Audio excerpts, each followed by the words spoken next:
देखिए, अभी हमने श्रृंखला में रीजनिंग के अंतर्गत जो हमने अभी तक पढ़ा है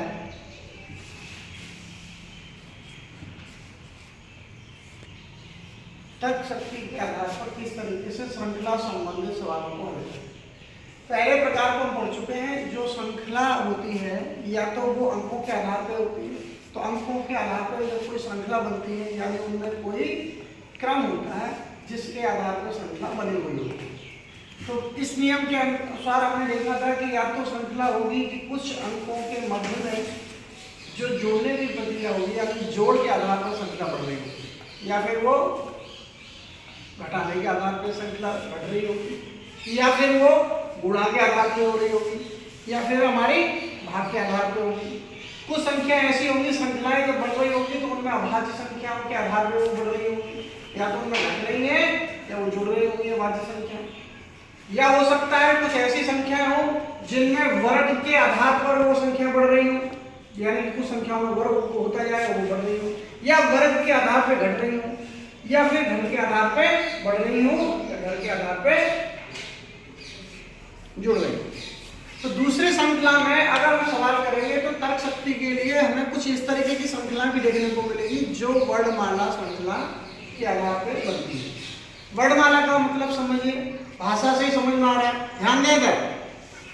वर्णमाला यानी कि वर्ड यानी इसको हम कहें तो अल्फाबेट, क्या बोले इंग्लिश में अल्फाबेट। तो अल्फाबेट्स की क्या है, कोई सीरीज है। माने सीरीज, जैसे कि एक मोती होता है, एक मोती से मोती, मोती से मोती धागे में होते जाओ तो क्या बन जाती है, ठीक उसी प्रकार के जैसे कोई वर्ड लिखा हो उसके बाद नेक्स्ट कोई वर्ड लिखा है और नेक्स्ट कोई वर्ड लिखा है, यानी कि कोई अंग्रेजी में जो लेटर लिखा है वही इसके बाद नेक्स्ट लेटर लिखा होगा कोई, यानी अगला कोई लेटर लिखा होगा, तो उसमें क्या होगा, एक क्रम बना होगा।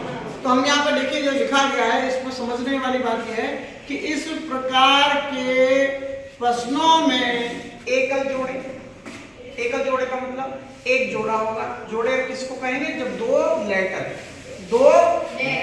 लेटर या हमको बोले अल्फाबेट, ठीक है, ऐसे लेटर जो एक दूसरे से जुड़े हुए हैं, उनके बीच में अगला लेटर, फिर दो जोड़े के बीच में दो लेटर होंगे, फिर ऐसे दो लेटर होंगे, तो क्या होंगे, वो जोड़े के रूप में।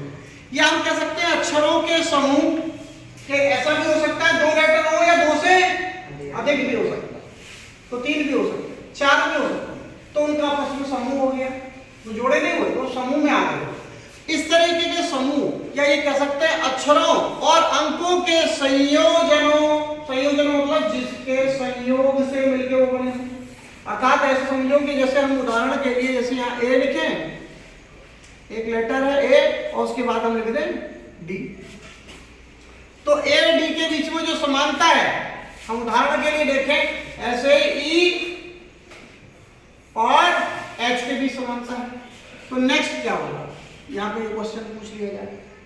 तो आपका प्रश्न इस बात में होना चाहिए कि ए और डी के बीच में क्या संबंध है जो ई और एच के बीच में भी बना हुआ है, तो हमें समझना पड़ेगा। तो क्रम के आधार पर श्रृंखला में वर्णों की हमें सीरीज देखनी पड़ेगी। तो हम कैसे देखेंगे, श्रृंखला के पद जो अंग्रेजी वर्णमाला में है, अक्षरों की स्थिति यानी उनकी स्थिति क्या है, किस आधार पर वो स्थिति के आधार पर रखे गए, और उनका एक कोई निश्चित पैटर्न है या कोई तरीका है। तो आप देखेंगे जैसे मैंने लिखा ए से डी, तो इसका मतलब ए से डी तक जाने के लिए देखेंगे तो ए के बाद बी सी डी, कितना प्लस हो रहा है, 3। देखा जाए तो यहां से गिनेंगे तो 1 2 3 4, चौथे नंबर पे ये लेटर आया है डी। इसी प्रकार ई है, ई के बाद जैसे यहां से गिने तो ई के बाद मैंने एच बोला, ठीक है, तो यहां भी देखो 1 2 3 4 मिला। तो अगला क्या होगा यहाँ पे, तो कैसे चेक करेंगे, अगला आई ले लेंगे, तो आई आया, और आई के बाद 4 गिनेंगे तो यहाँ से 1 2 3 4, तो क्या होगा आई से, तो क्या होगा यहाँ पे उत्तर। पैटर्न समझ में आया, एक निश्चित पैटर्न बना। इसका मतलब एक निश्चित तरीके से श्रृंखला को हमें अंग्रेजी के लेटरों को व्यवस्थित करके देखना होता है। तो इस पैटर्न को हमें समझना होता है और दी गई समझने की प्रक्रिया के आधार पर ही हमें श्रृंखला में जो रिक्त पद है यानी कि जहां पे आंसर हमें निकालना है उसको हम ज्ञात कर सकते हैं। तो इस प्रकार के सवालों को करके देखें। पहली बात और समझे, थोड़ा ध्यान दें, मैं जल्दी से समझा रहा हूं। तो ये समझिए जैसे ए से लेकर के जेड तक ये हमारे क्या लिखे, क्या लिखे, अल्फाबेट्स लिखे। तो जो अल्फाबेट लिखे हैं उनका एक निश्चित क्रम है। जैसे ए के बाद बी है, बी के बाद क्या है, सी है। तो सब में क्या हो रहा है, एक एक लेटर का क्या है, बढ़ोतरी हो रही है। ये तो सीरीज है। अगर हम इस सीरीज को परिवर्तित कर दें, यानी जस्ट अपोजिट कर दें, तो कहने का मतलब है कि जहां ए है, ए को हम एक अगर अंक दे दें, बी को 2 अंक दे दें, सी को 3 दे दें, तो इस तरीके से हमने देखा कि ए से लेकर जेड तक हमने सबको कितना दे दिया, 26, यानी 26 ही लेटर होते हैं अल्फाबेट में। वर्णमाला में, अंग्रेजी की वर्णमाला में कितने लेटर होते हैं, 26। तो यहाँ पे हमने देखा 26 हमने लेटर्स जो है उनको हमने अंक दे दिए, उनके स्थान के क्रम के आधार, किसके आधार पर, जिस स्थान पर वो अंक है उसी के आधार पर उसको हमने अंक दे दिया।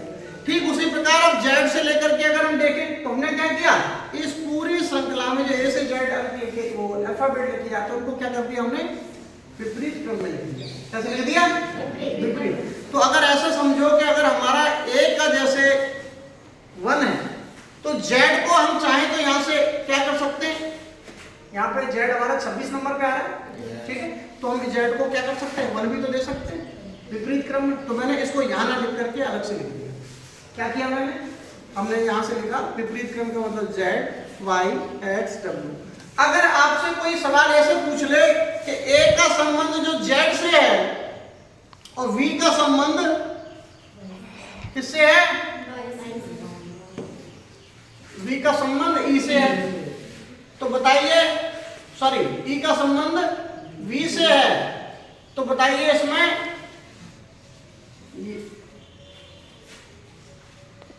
आई का संबंध, आई है, आई का आर से है, तो हमें नेक्स्ट बताइए इसमें क्या होगा। अब आपने देखा ए से जेड की बात हुई थी, तो ए से जेड का मतलब है ए जहां 1 नंबर पे है तो जेड भी 1 नंबर पे है, इससे संबंध दिखाई दे रहा है। और ई का संबंध 5 नंबर पे है, तो यहाँ पे उल्टे क्रम में देखें तो बी से ई का संबंध है कि नहीं है, 5 नंबर पे, समझ रहे। तो हमने क्या लिखा, आई आर। तो आई का मतलब कितना लेना, देखो इसके बीच में 1 2 3 का अंतर है, 1 2 3 का अंतर है, चौथा ये वर्ड है, समझ रहे हैं। तो हमने क्या दिया, आई, और आई के बाद 9 नंबर पे यहाँ पे कितना आ रहा है।